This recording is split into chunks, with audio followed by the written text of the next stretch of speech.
آیا صوفیہ اپنی اصل شکل میں بحال ہو گئی کہ ترکی گیا تھا میں، وزٹ ہوا، وقت میرے پاس کم تھا، بچوں نے وہاں کا وزٹ کیا، تمنا ہے کہ دوبارہ پھر ضرور جایا جائے یا پوری دنیا میں جایا جائے۔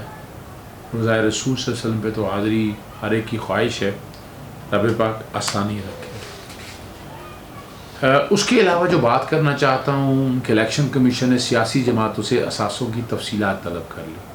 2019 اور 20 کے گوشوارے 29 اگست تک جمع کروائے جائیں، تفصیلات کے ساتھ چارٹرڈ اکاؤنٹ کی رپورٹ بھی جمع کرائی جائے۔ چارٹرڈ اکاؤنٹنٹ کی رپورٹ کا مطلب ہے آڈیٹڈ اکاؤنٹ جمع کرایا جائے تاکہ پتہ چل سکے فارن فنڈنگ ہے، لوکل فنڈنگ ہے، کیسے لیا ہوگا، اور پارٹی سربراہ کو یہ بھی بتانا ہوگا کہ پارٹی نے ممونہ ذرائع سے فنڈ حاصل نہیں کیے، پارٹی کی مالی پوزیشن بھی واضح کرنا ہوگی۔ الیکشن کمیشن اگر اپنا کام قانون اور آئین کے مطابق کرے تو یہ بدماشیاں نہ چل سکے۔ یہاں پر جو سیاسی جماعتوں نے کئی بدماشیاں چلائی ہوتی ہیں وہ نہیں چل سکیں گی، اور ایک کام اور کرنا چاہیے اس کو۔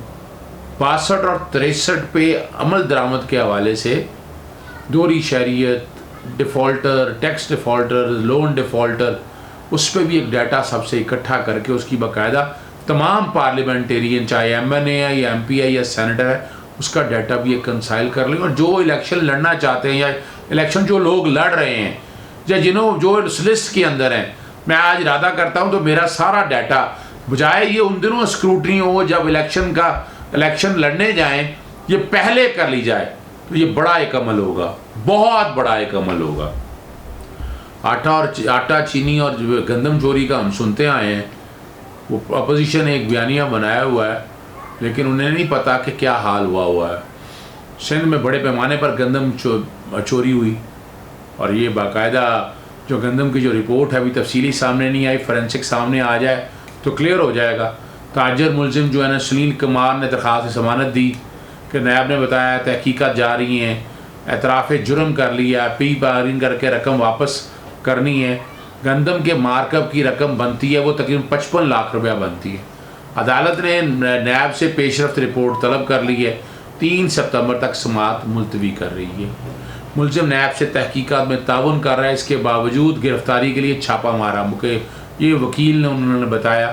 ملزم گھوٹکی میں چاند فلور مل کا کاروبار کرتا ہے، اور آپ کو پتہ ہے کہ یہ گندم کتنے میٹرک ٹن جو ہے وہاں سے چوری ہو گئی، چوہے کھا گئے، اور یہ ظلم کیا ہے آپ یہیں سے سمجھ جاتے ہیں۔ تیسرا ایشو جو میں بات کرنا چاہتا ہوں، شوگر انکوائری کمیشن، پھر وہی باتیں چلتی ہیں، اپوزیشن اسی طرح، جیسے دیکھیں آپ نے کلبھوشن جادو میں آئی سی جے کے فیصلے کے بعد طوفان بدتمیزی کھڑا کیا ہوا، کیس کچھ نہیں، بھئی آئی سی جے کے فیصلے پر عمل درآمد ہونا ہے، اور جس آسان طریقے سے آج بیرسٹر فاروق نسیم صاحب نے کیس ایکسپلین کیا، بڑا آسان کر دیا۔ انٹرا کورٹ اپیل سن رہے ہیں جسٹس عامر فاروق اور میاں گل اورنگزیب سن رہے ہیں، 2 ممبر بینچ سن رہا ہے۔ اٹارنی جنرل نے دلائل میں کہا کہ ہم خلاف پریس کرنے والے شہزاد اکبر، مخدوم علی خان کی بات کر رہا ہوں۔ شہزاد اکبر وزارت داخلہ سنبھال چکے ہیں، ایف آئی اے کے سربراہ پہلے ہی واجد ضیاء کے پاس ہے جو ہمارے خلاف رپورٹ دے چکے ہیں۔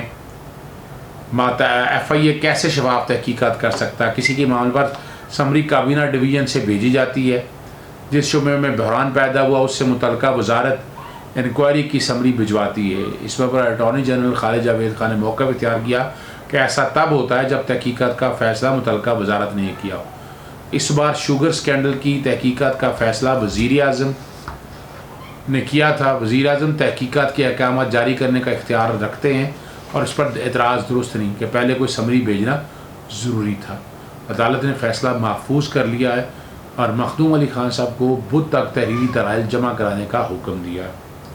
دیکھیں میں اس میں بڑا کلیئر ہوں، پہلے بھی میں کہہ چکا ہوں کہ it's basically inquiry in a matter of public importance under the Pakistan Commission of Inquiry Act 2017۔ یہ صرف ایک تحقیقات ہونی ہے، تحقیقات ہو کے بتانا ہے، اس کے بعد جو ایکشن ہونے، آج تحقیقات ایک سائڈ پہ بھی رکھ دیں آپ، جو نیب نے ایکشن لینے ہیں، جو ایف آئی اے نے ایکشن لینے ہیں، ایس سی سی پی نے لینے ہیں، مسابقتی کمیشن نے لینے ہیں، یہ سارے اپنی جگہ ایکشن لے سکتے ہیں، کوئی روک نہیں سکتا، لیکن یہ کریڈٹ جاتا ہے موجودہ گورنمنٹ کو کہ انہوں نے اس طرح کی GIT بنا کر انکوائریاں سامنے لے آئی. اس سے پہلے GIT آپ کو پتہ 2 بن چکی ہیں, اس کے رزلٹ ہم نے دیکھ لی ہیں پاناما لیکس کے اندر. وہ علیحدہ بات ہے کہ وہ سپریم کورٹ نے بنائی تھی. اسی طرح فیک اکاؤنٹ کیس جو بڑی باتیں کرتے ہیں کہ ہم نے نہیں, وہ جعلی اکاؤنٹوں کے کیس میں آصف علی زرداری صاحب وغیرہ کے خلاف وہ بھی GIT کی رپورٹ آ گئی اور اس میں بھی نیب اپنے کام آگے لے کر چل رہا ہے. IPPs کے حوالے سے بھی ہم نے سن لی ہے کہ وہ چیز سامنے آ چکی ہے کہ وہ انکوائری بڑی ڈیٹیل میں ہو چکی ہے اور ہم وہ سارا کام بڑے آرام سے دیکھ رہے ہیں. اور آہستہ آہستہ آنے والے دنوں میں آپ دیکھیں گے کہ اس کے رزلٹ بڑے پازیٹیو نظر آئیں گے, آپ کو چیزیں بہتری کی طرف جائیں گی اور حوصلہ افزا رزلٹ آپ کو ملیں گے. اس میں ذرا سمجھنا ہے کہ چینی کے حوالے سے آج تک پہلے کبھی نہیں 140 روپے کی چینی بکتی رہی ہے. میں 10-12 سال سے لگاؤں, میں وہ رزلٹ نہیں لے سکا, لیکن یہ پہلی دفعہ دیکھا ہے کہ سٹاک کی پوزیشن, چینی کی قیمت کی پوزیشن سامنے آ جائے گی کہ قیمت کتنی ہے اور منافع ناجائز منافع خوری کس طرح, ایک چینی شوگر مل سے کتنی شوگر ملیں لگتی ہیں, سبسڈی کیسے دی جاتی ہے, ایکسپورٹ ہوتی نہیں ہے کیسے ہو رہا ہے, وہی ایکسپورٹ والی امپورٹ آ جاتی ہے اور ریبیٹ دیا جاتا ہے. ریبیٹ اور سبسڈی ایک ہی طرح کی چیزیں. یہیں سے آپ سمجھ آئیں گے کہ حالات اور واقعات کس طرف چل رہے ہیں. میں اس سے اگلے موضوع کی طرف چلتا ہوں, آپ سمجھیے گا. اچھا چلیں, چونکہ ویلاگ زیادہ لمبا نہ ہو جائے, اگلے موضوع کی بجائے چیزیں تو ہم نے بہت بات کر لی ہے ہم نے. اور شوگر مل کی انکوائری رپورٹ جو GIT نے دی ہے اس پر دیکھ رہے ہیں آگے منطقی انجام کی طرف جانے کے لیے انکوائریاں اپنی دیکھیں نیب کو علیحدہ درخواست دی جا چکی ہیں. نیب چودھری غلام حسین سینئر انکم پرسن کی طرف سے درخواستیں دی ہوئی ہیں. نیب اب اپنا اختیار استعمال کرتے ہوئے اس کی انکوائری اور انویسٹیگیشن تفصیلی کرے اور اصل حقائق قوم کے سامنے لائے. اس سے بہت بہتری ہوگی کہ مافیاز کا صحیح معنی میں پتہ چل سکے گا کس طرح لوٹ مار یہ کرتے ہیں, کس طرح غریب کا پیٹ کاٹتے ہیں یہ لوگ. رب پاک آسانی رکھے. اجازت دیجیے گا. السلام علیکم.